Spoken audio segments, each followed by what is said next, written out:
Thank you guys so much for joining us this evening. My name is Rebecca, and I help monitor the Federal Work Study program at George Washington University, as well as student employment in general. So let's jump into it with a bit about us and what we do as the student employment team. Student employment is basically human resources for student staff. So each year at GW, over 5,000 students are working as part of our team. And student employees actually make up about 25% of GW's total workforce. So what student employment does is we manage all of the job postings as well as the hiring process for student staff, develop programming for student employees, distribute paychecks, and our most anticipated time of the year is when we get to celebrate the great work that GW student employees do during National Student Employment Week. So let's go ahead and talk about Federal Work Study and what that is. Federal Work Study is a type of federal financial aid that students at GW can be awarded. The Office of Student Financial Assistance are the ones who decide if you're eligible for Federal Work Study, and they also determine the award amount. So through the Federal Work Study program, you get the opportunity to get a part-time FWS job and earn that extra money during the fall and spring semester. Participation is completely optional, but just note, if you don't work in a Federal Work Study position, you don't receive that award money. So what are some of the advantages of a Federal Work Study job? One of them is that employers need student employees, and while only about a third of the student positions at GW are Federal Work Study positions, these positions are really lucrative to our employers since that federal funding pays a large portion of your earnings. So when departments on campus are looking to hire student employees, they're going to look for Federal Work Study students first. Through these Federal Work Study positions, you're going to gain hands-on experience to help enhance your resume and lead to transferable skills that you'll use in your future internships and your career path. Studies have also shown that students who work about 7 to 10 hours per week in something like a Federal Work Study position tend to have higher GPAs and retention rates because of those time management skills and the connections that you're making at that job. In addition, having a Federal Work Study position can help build affinity with GW community and really help ease that transition to university life and DC in general. Plus, when you're working on campus, those employers understand that you are a student first and will be more aware of things like school breaks or final season. They can help you work out your work schedule during those times, so it's not as much of a burden. In addition, these people will be the ones that you might go to for a recommendation letter, for an internship or a job in the future, and you'll really be able to build your network in that way. So this is what one of our GW student employees thinks about her experience. So Alexandra says, "Work at GW has been an amazing experience. I love my coworkers at the admissions office, and I enjoy sharpening my job skills in a low-stress, fun environment.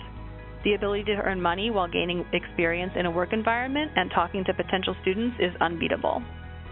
So that's the kind of experience we hope you'll have in a Federal Work Study position. So how do you find those jobs? All Federal Work Study positions will be posted to Handshake.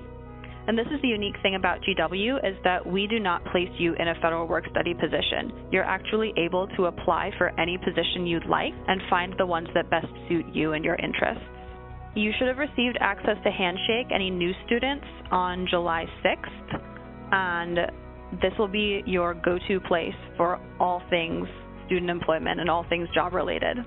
So you should be able to search for GW Federal Work Study positions starting on July 18th. That's when the first ones will start being posted. Another great way to find jobs is to reach out to on-campus departments that you may be interested in working for. So for example, if you think you're going to be a chemistry major and you'd really like to work with some of the professors in that department, you could look up in the directory an email address for a department admin and reach out to them and see if they can get you connected with any professors. This year we're offering a virtual FWS job fair on July 25th. You can see the URL on this slide, as well as various places in our materials. And we also encourage you to follow the Student Employment Facebook and Twitter pages. A lot of the times when employers need a position to get filled quickly, they'll ask us to help advertise for them through those modalities. Those are also great places to look for jobs that are really hiring.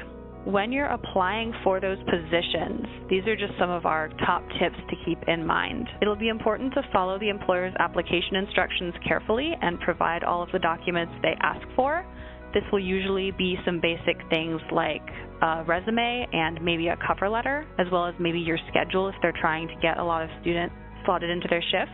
It's a good idea to have a professional resume ready so that when you find a job you're interested in, you are ready to apply. You should also be prepared for interviewing with employers, and a great way to really make yourself stand out after an interview is to follow up with a thank you email. There are going to be a lot of students applying for these same positions, and following up with a thank you email is a great way to make yourself stand out positively to them. In addition, the longer you wait, the more difficult it's going to be to find a job. So most students will actually find their positions within the first couple months of the fall semester. And while it's possible to get positions at other times of the year, it's definitely more of a challenge.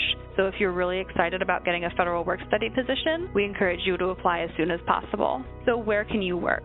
GW has about 200 departments that hire students each year, some of which are GW Athletics, GW Libraries, as well as Smith Event Center, and many more. Most departments hire some student employees each year.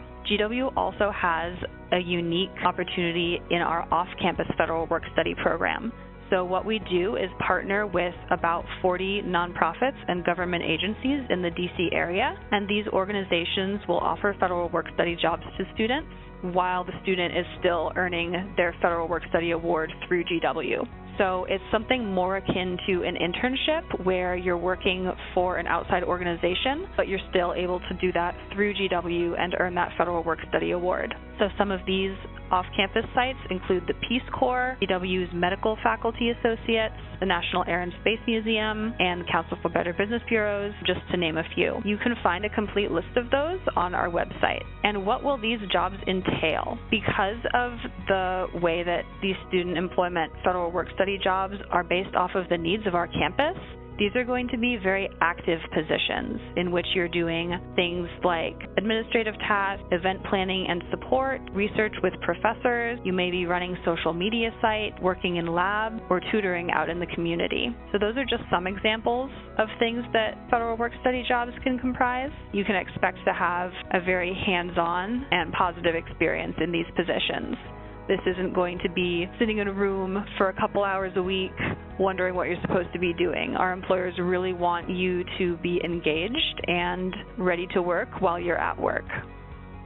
So how many hours do you work? This is mostly up to you. The number of hours that you work each week will be determined by you and your employer.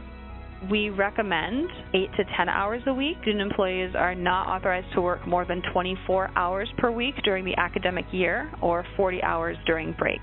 When determining your work schedule, you'll want to take into consideration things like your class schedule. The federal work-study regulations state that students can never work during their class times. You'll also want to make sure you have plenty of time to get to and from locations.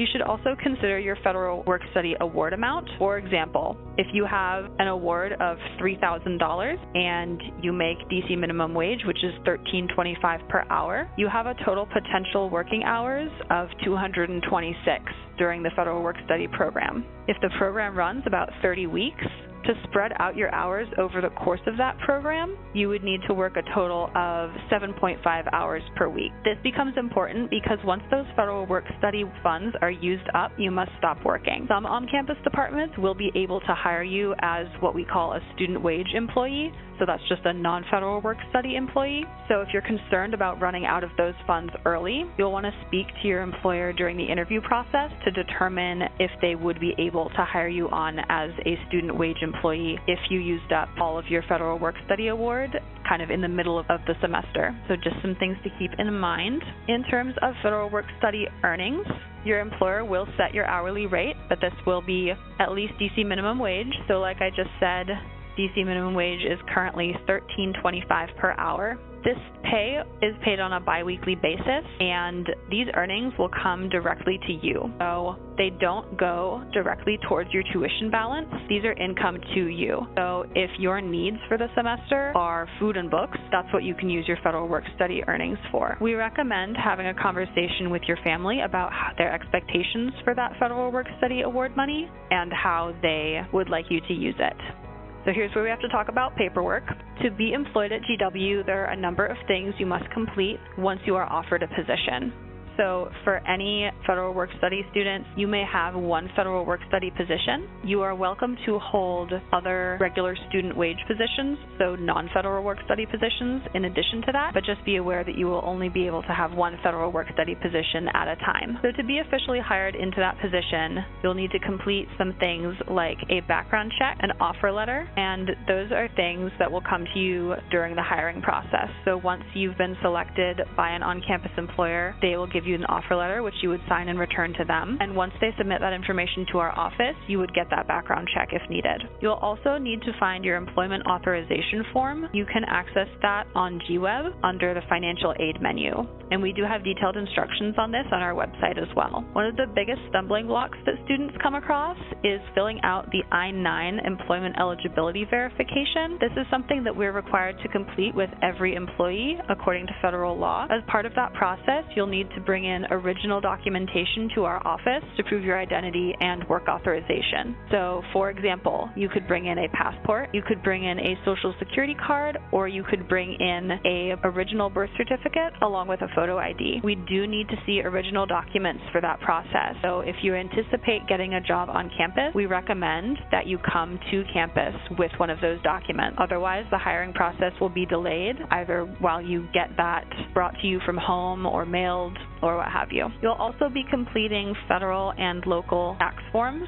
Federal work-study earnings are considered taxable income, so you will need to complete those tax documents. We can offer you some limited help filling those out, such as explaining what the forms are asking for or what information goes where, but we're not certified accountants, so we can't advise you what to claim or not to claim. If you want to be prepared for that process, we suggest speaking to your family or doing a little bit of research on how to fill out those forms. We also strongly advise students to complete a direct deposit form so that earnings can be placed immediately into a bank account. This is the fastest and most secure way to receive your paycheck.